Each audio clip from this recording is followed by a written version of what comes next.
The first thing that woke me up wasn't a car alarm, wasn't kids yelling. It was a clean, brutal crack like a baseball bat against glass.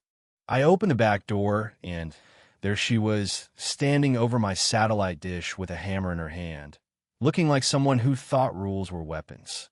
That was Evelyn Pierce, the HOA, president heels and grass stains, faced the perfect shade of rehearsed indignation, and she was smashing federal property.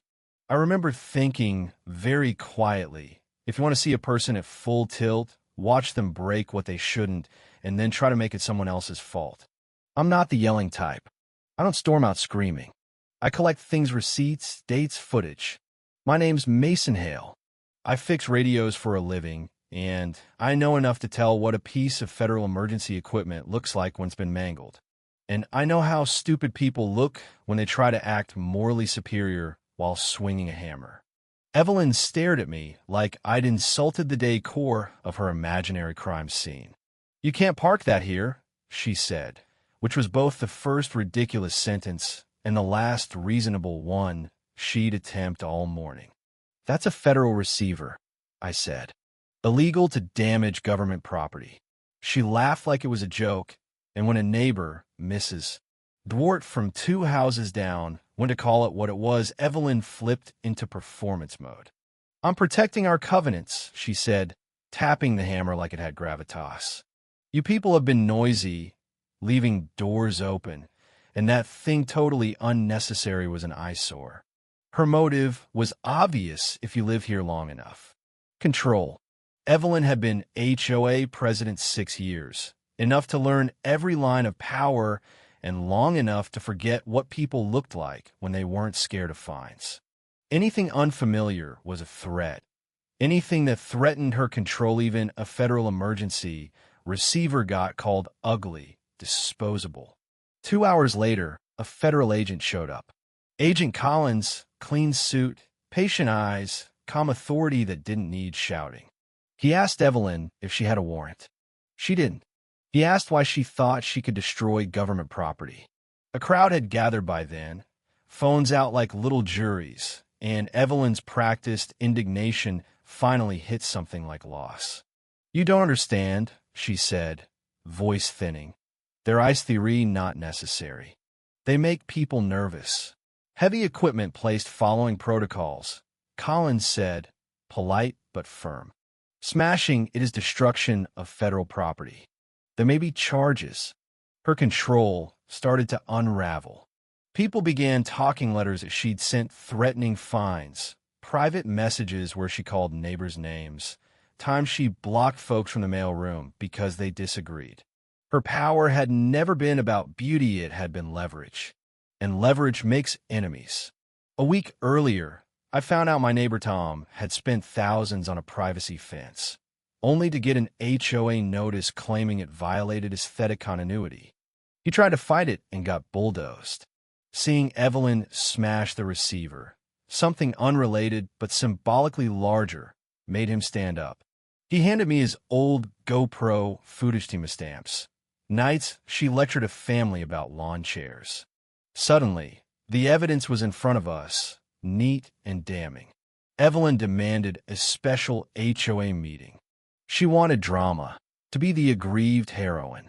But the slow unraveling became a spectacle. People who'd been scared for years found voices in the crowd. Anna, who ran the daycare down the street and had been fined for painting her mailbox the wrong green, read out the letters she'd received. Marcus, a roofer threatened for legal repairs, showed emails where Evelyn called him uncooperative. Evelyn tried to flip it. "This is about order," she said, pacing like a courtroom drama. "If everyone does whatever they want, property values will fall. Chaos will follow." "You mean you'll lose control?" Tom said from the back. And the room collective inhale knew the truth. The line of power had never been about property values.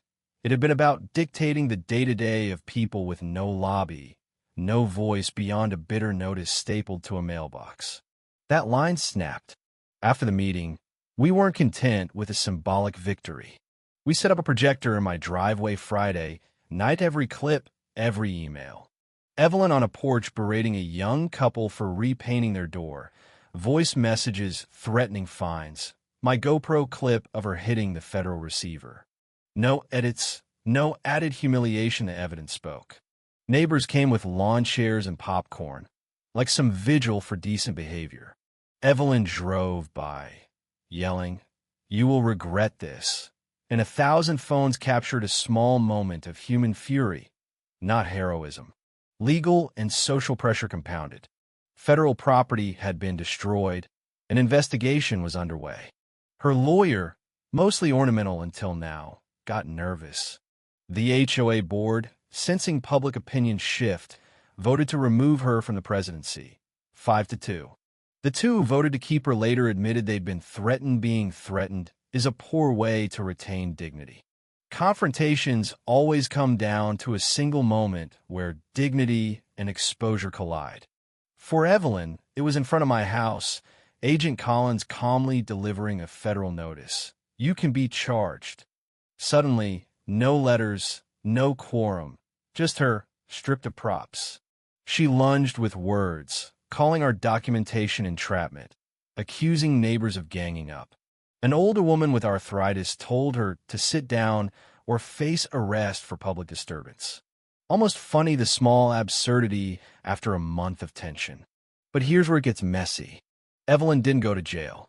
She hired a new attorney, filed a countersuit claiming defamation. Supporters argued she'd been protecting the community. Some said the federal equipment was intrusive. Others claimed the government had no business in their yards. Debates split dinner tables. Group chats, it wasn't a tidy moral story, but a human mess. Complicated, messy, real. For me, the lesson wasn't justice in a courtroom, it was quieter. People surrender their rights easily to those who look like they know the rules, and danger comes when someone confuses rules with dominion. Courage often boils down to documenting, showing UPA camera, an email, a neighbor who keeps receipts. Communities are messy, fragile, needing bones and patience to hold together. Closing image. The federal receiver replaced, shiny and untouched. Kids, not mine, run through sprinklers 2 houses over, laughing like they own the summer. Evelyn watches from across the street, insulated and alone. Loudest person in the room? Often the loneliest. The case still winds through administrative channels. Fines? Indictment? Maybe. Maybe not. Life isn't tidy. People don't always get what they deserve. Sometimes they do. The real victory? Neighbors remembered they could speak. So what do you think? Was Evelyn right to protect something? Ever okay to smash property that belongs to a larger authority? Did we go too far projecting footage of my driveway? Or was it the only way to show a pattern?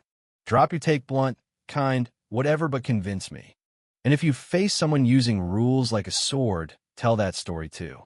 If you want more, hit like, share with someone who loves neighborhood drama, and subscribe for more stories where small injustices meet inconvenient truths.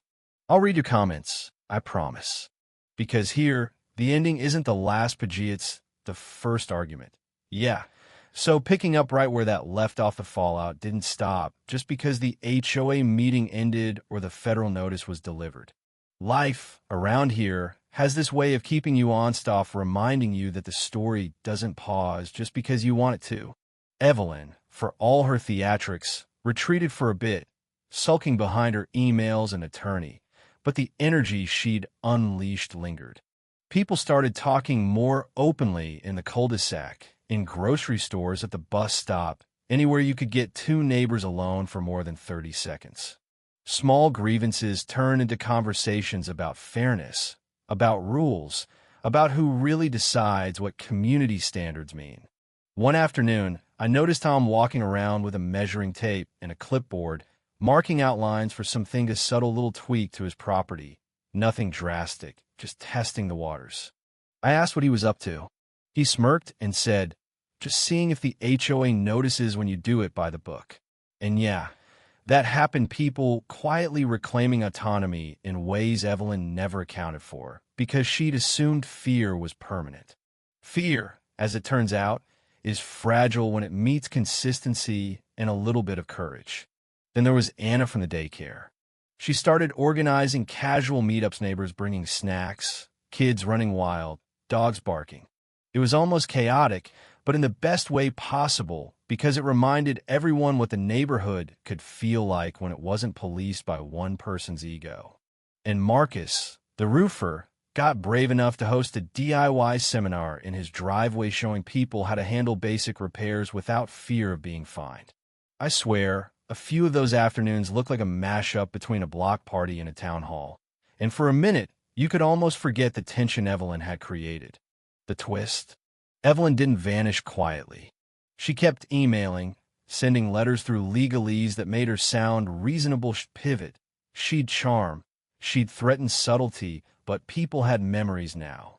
Evidence had teeth, and the collective memory of Ridgewood Estates was sharp. When she tried to gather support for some sort of reinstatement, half the residents politely told her that the community had moved one or at least moved toward accountability. That was a quiet kind of power shift, almost cinematic if you squint. Someone who thought rules were swords, outmaneuvered by everyone simply refusing to be afraid. And then came a smaller, almost cinematic, personal moment. I was on my porch one evening, a soft breeze carrying the smell of fresh-cut grass, when I noticed a kid on a bike wobbling dangerously close to the street. Before I could shout, Evelyn herself sitting across the street, lurking, yelled something like, "Be careful." Not helpful, not heroic, just loud. The kid glared, pedaled faster, and I realized that even in her isolation, she couldn't resist asserting herself. But this time it was harmless. Almost tragic, almost funny, the last flicker of someone who had lost their stage but couldn't stop acting. Weeks turned into months, and the federal investigation quietly did its thing. Notices, forms, minor fines, not blockbuster headlines, just the machinery of accountability grinding forward. And in the neighborhood, life went on. Sprinklers ran, dogs chased tennis balls, and for the first time in a long while, neighbors actually spoke to each other without glancing over their shoulders. It wasn't perfect. Ridgewood Estates wasn't transformed into a utopia overnight. But people were reclaiming voice, reclaiming space, and understanding that small acts of documentation, standing up, and showing up could ripple far beyond a single HOA showdown. Here's what sticks with me. Justice isn't always explosive, and sometimes it's quiet. Sometimes it's a projector in a driveway, a GoPro, a stack of emails, and a bunch of neighbors deciding that fear won't run their lives anymore. Courage isn't always dramatic. Often, it's mundane, steady, repetitive, and that's what makes it effective. Communities are fragile, yes, but they're also stubbornly resilient when people remember they have rights and a collective memory. And Evelyn, she remains a cautionary tale. Not because she went to jail, not because she lost in a dramatic courtroom, but because she reminded everyone that power is seductive and fragile, that rules are only dangerous when people hand over control without question, and that even someone who seems untouchable could be held accountable if neighbors simply refuse to be silent. So, here's the open question, the one that keeps dinner tables lively and group chats buzzing. What would you have done if you were in my shoes? Would you have documented everything, called in the authorities, risked confrontation? Or would you have stayed quiet, hoping it all blew over? And for the neighbors, did projecting the evidence in my driveway cross a line? Or was it the only way to make a pattern visible? Because the truth is, life doesn't give us tidy endings. Some days, justice arrives quietly. Some days, it doesn't arrive at all. And sometimes the real victory is simply remembering you can speak, you can act, and you don't have to be afraid. That more than fines or headlines is the point. And yeah, that's what life looks like when you blend human stubbornness, a little courage, and the messy, glorious chaos of a neighborhood refusing to be controlled. So, tell me, you hat, would your move have been? And if you've ever dealt with someone who treats rules like weapons, I want to hear that too. Drop in the comments, be honest, be sharp, and let's see what you all think about this messy, human story that's far from over. Because around here, the ending isn't the last pagee, it's just the start of the next argument.